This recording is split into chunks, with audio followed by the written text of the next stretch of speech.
Welcome back. This is William Michael from the Watt Hour. Satellites, once thought of as untouchable infrastructure orbiting high above us, are now being hacked, jammed, and threatened with weapons designed to take them out entirely. What happens if we lose the satellites we depend on for GPS, internet, banking, even national defense? This episode, I want to explore those risks, the growing militarization of space, and the alternatives we must be building now, like high-altitude aircraft that can act as backup satellites in our stratosphere.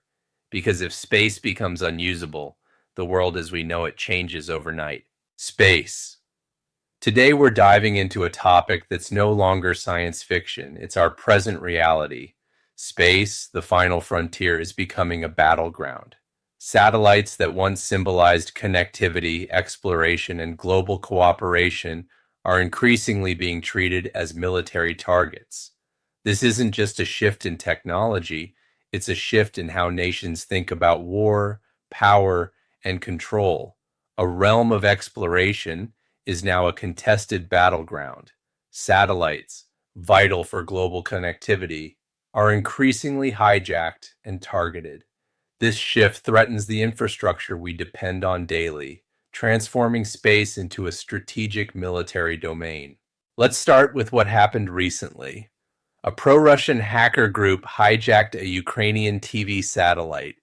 Instead of broadcasting its regular content, it was used to push militaristic propaganda. Think about that for a second. A tool designed to connect people, to inform people, suddenly flipped into a weapon of influence. This is not just a one-off incident. Satellites carry everything we rely on: communications, navigation, weather forecasting, banking transactions, even the GPS in your phone. And yet, increasingly, they're being targeted by hackers, jammers, and potentially physical weapons. This makes one thing clear: space is no longer neutral territory.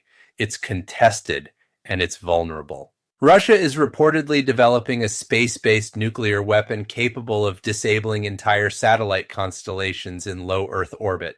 A single detonation could generate an electromagnetic pulse, potentially incapacitating hundreds of satellites, disrupting global communications, navigation, and more, with effects lasting for years. It's not just about disrupting communications. Without satellites, global navigation, missile warning systems, weather prediction, and even basic commerce would be crippled. It's no exaggeration to say this could bring modern civilization to a standstill. This is why some experts are calling it a Cuban Missile Crisis in space. The stakes are that high, and the consequences that devastating. The U.S. Space Force and allied militaries are not sitting idle. Billions are being poured into protecting orbital infrastructure, from anti-jamming systems to hardening satellites against radiation and attack, to rapid launch capabilities that can replace destroyed satellites within days. But let's be honest, we're in a race. For every defensive measure, there's an offensive countermeasure being developed somewhere else. The militarization of space is accelerating faster than international agreements or treaties can keep up. Now let's provoke some thought. What if, tomorrow, our satellites were wiped out? No GPS, no satellite internet, no weather forecasting, military command and control, civilian aviation, maritime shipping, all disrupted. How long would it take before global trade ground to a halt? How long before panic set in? Space has become our invisible lifeline, and if that lifeline is cut, the ripple effects would touch every person on Earth. This is why it's unsustainable and unacceptable to continue down this path without serious investment in redundancy. This brings me to something that doesn't get enough attention.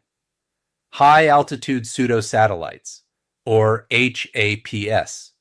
These are aircraft or balloons that operate in the stratosphere, above commercial air traffic but below orbital satellites. They can stay aloft for months at a time, powered by solar energy, carrying payloads for communication, surveillance, or navigation. HAPS can augment or replace satellites if we lose access to orbit. They're cheaper to deploy, easier to replace, and not as vulnerable to the same kind of orbital scale threats. Imagine fleets of HAPS aircraft forming a backup communications and navigation network. This is where government, industry leaders, and innovators must come together.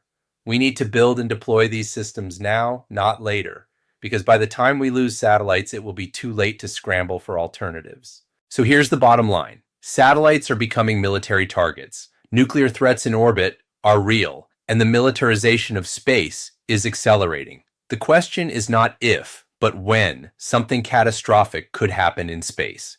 And when it does, the world will demand alternatives. If we are serious about protecting our future, we need to invest today in HAPS and other resilient networks, working hand in hand with the Space Force and the private sector. The survival of our digital and global economy may depend on it. Thanks for tuning in. Drop your thoughts in the comments. Do you think space should remain a peaceful frontier, or is it already too late? Don't forget to like, share, and subscribe, and I'll see you in the next vlog.